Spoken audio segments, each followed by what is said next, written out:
Hey man, there's a difference between a man who communicates clearly and a man who explains himself constantly. And that difference, it's called self-respect. See, when you feel the urge to explain yourself too quickly, why you didn't reply fast enough, why your tone changed, why you need space, you're not actually connecting, you're defending your existence. And that energy doesn't project clarity, it projects insecurity.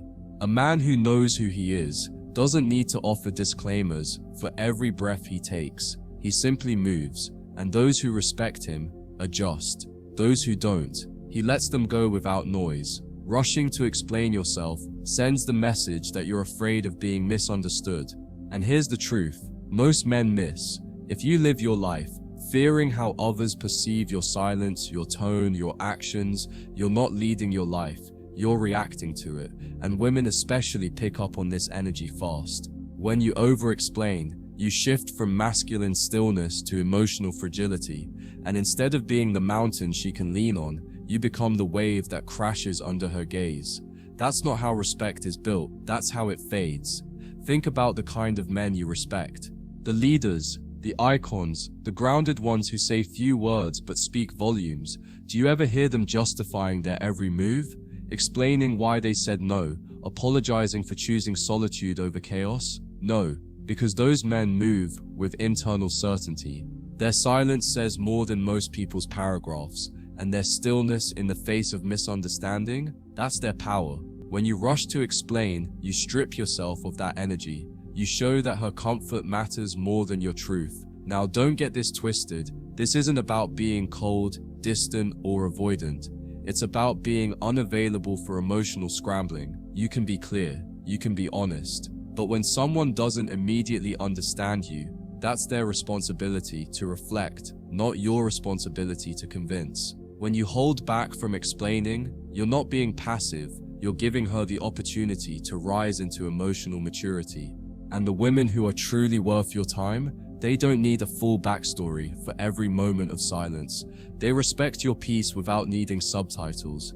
Every time you rush to explain yourself, you're unconsciously communicating this. I need you to see me a certain way so I can feel okay. That need is what kills polarity. That need is what weakens leadership. A high-value man lets people sit with their interpretations. He lets them feel the silence, the gap, the delay. And if they react emotionally, he doesn't chase to fix it. He observes. And through that observation, he sees who's emotionally calibrated and who's not. That, my brother, is discernment, and it's how you filter with class instead of force. Here's something most men don't realize. The more you explain yourself, the less mystery you hold. And mystery isn't about playing games. It's about leaving space for her to feel you, to wonder, to interpret, to lean in and figure you out. When you spill every thought, every reason, every justification, you flatten your own depth. You become predictable.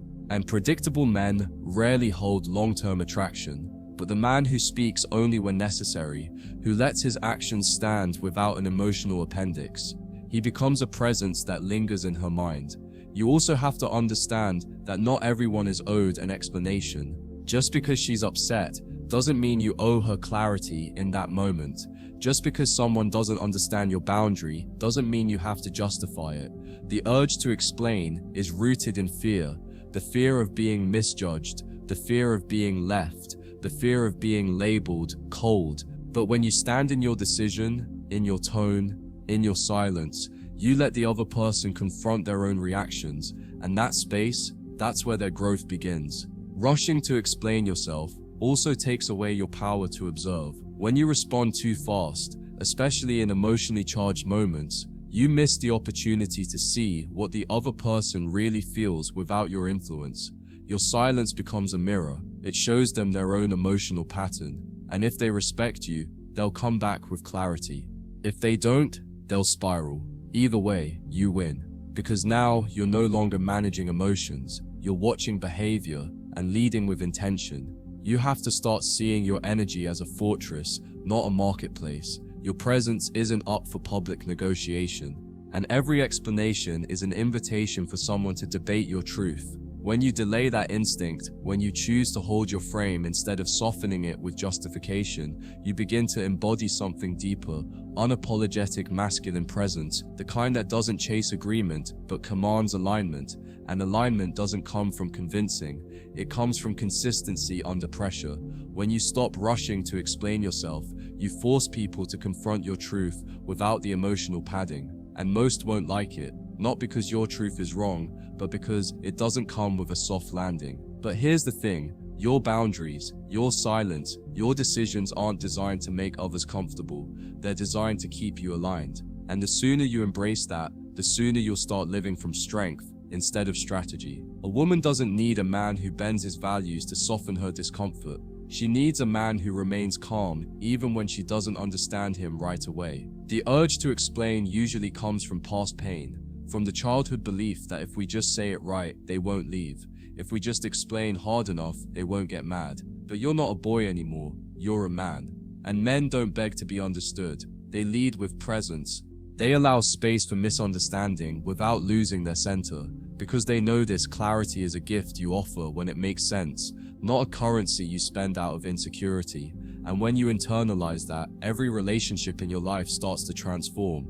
Here's a truth that hits deep. The people who truly respect you won't demand an explanation every time you move differently. They'll give you the benefit of the doubt. They'll approach you with curiosity, not judgment. They'll feel your intent, even when you say little. And the ones who can't do that, the ones who react, who accuse, who guilt trip you into talking before you're ready, those are the people who were never really listening. They were only comfortable as long as you stayed predictable. And predictable, brother, is not where power lives. When you stop explaining yourself, you naturally slow your pace. And in that slowness, you gain something powerful, leverage. You're no longer reacting, you're evaluating, you're letting energy come to you, instead of throwing yours at situations that don't deserve it. That's the essence of emotional leadership, not silence as punishment, but silence as a strategic filter. You let the storm pass, you let the dust settle, and then from a place of grounded wisdom, not wounded ego, you speak. Not because you're pressured, but because you've decided it's the right time. It's not about withholding to control, it's about preserving your power. When you explain yourself too quickly, you give people access to your mind before they've earned it. You offer them a blueprint to your thoughts, your logic, your emotional triggers, and the wrong person will use that information to manipulate, to test, to destabilize your frame. But the man who holds back, who lets people feel his boundary before they ever get the backstory, that man becomes unreadable and unbreakable. And let's be real, most situations don't even require an explanation, they just require a decision. You said no, that's enough. You didn't text back right away, that's your rhythm. You needed space, that's your right. Not every why deserves an answer. Not every emotional spike needs a conversation. When you make that shift, when you stop explaining every action, you stop training people to rely on your constant reassurance, and instead, you start inviting people to meet you at your level of self-trust. That's how you attract women who already know how to regulate themselves. It's also worth remembering that rushing to explain almost always waters down your message, because in trying to soften it, you end up losing the edge of your truth. You say, "I didn't mean it like that," when what you meant was clear. You say, "I just felt like," instead of saying, "That's what I decided," and every softener you throw into your explanation chips away at your confidence. But when you stop rushing to explain, you let your truth stand naked, raw, unapologetic. And that's the kind of truth that earns respect, even when it's not understood right away. The more you practice this, the more you'll notice something powerful. People start listening more intently when you speak less frequently. They lean in, they wait, they weigh your words more carefully, because you're not rushing to defend, you're not oversharing, you're letting your stillness do the work. And when you finally speak, when you finally do explain yourself, if you choose to, it hits different, because now your voice is rare. And what's rare is valued. This shift doesn't just improve your relationships, it upgrades your identity. You stop seeing yourself as someone who has to constantly prove his good intentions. You stop treating connection like a performance. You move from approval seeking to internal sovereignty. And from that place, every interaction becomes a test of alignment, not validation. You don't chase being understood, you invite it.